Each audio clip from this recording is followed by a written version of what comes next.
credit, Enea Kelo/Shuttestock, some things, it appears, never change.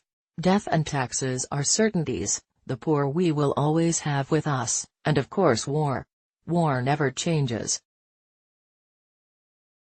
But, according to a study today in the open-access journal Science Advances, similarly untouchable is the status of Stonehenge and its ilk as tourist destinations, and our love for partying it up with pork. The study, by a team of British archaeologists and geologists, analyzed the chemical components of pig remains at sites near the famous Stone Circle and found that the animals came from all over Britain. It suggests not just that humans' pork-loving nature, and Stonehenge's branding, have remained unchanged for millennia, but also that the early Britons were a more interconnected and mobile society than previously thought. Feasts from far and wide. Researchers had long known that Stonehenge and nearby henge sites in southern Britain were party central for the locals back in the day, which in this case is the late Neolithic, roughly 4,500 years ago. They've found massive piles of bones there belonging to pigs, which the authors refer to, accurately, as the prime feasting animals, suggesting these were the locations of enormous feasts.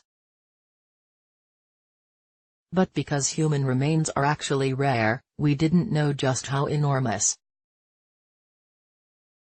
Was it just the locals who went, or did the festivals bring people from all over? To try to figure that out, the study's authors analyzed the ratios of isotopes, basically, different versions, of certain chemical elements within 131 pig remains. They looked specifically at varieties of strontium, oxygen, and sulfur, which have unique ratios depending on the animal's native geology, climate and coastal proximity, respectively. The team also analyzed nitrogen and carbon, which shed light on the pig's diet. The results were clear.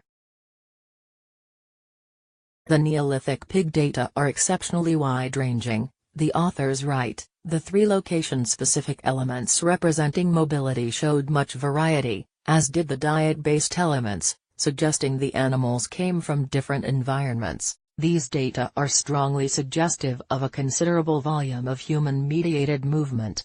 Ancient peoples were likely coming from all over the island, northeast England, western Wales, southern Scotland, and bringing pigs with them. Stonehenge stories. That's kind of a novel idea. Results demonstrate that the late Neolithic was the first phase of pan-British connectivity, the authors write, showing a level of interaction and social complexity not previously appreciated.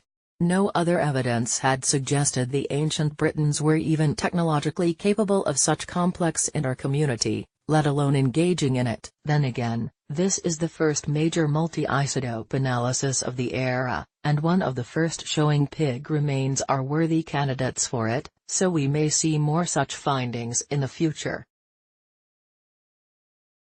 Finally, we can even deduce a little about these people themselves, since pigs would have been plentiful in the region already, and they're not great at covering long distances. There's a reason the Wild West didn't feature pig boys driving herds of hogs.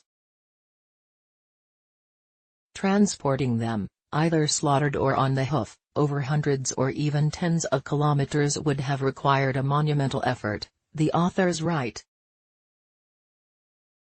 This suggests that prescribed contributions were required, and that rules dictated that offered pigs must be raised by the feasting participants, accompanying them on their journey, rather than being acquired locally. Even as far back as the late Neolithic, it was rude to show up at a party empty-handed. One more thing, it seems, that never changes. Categorized under Living World, top posts.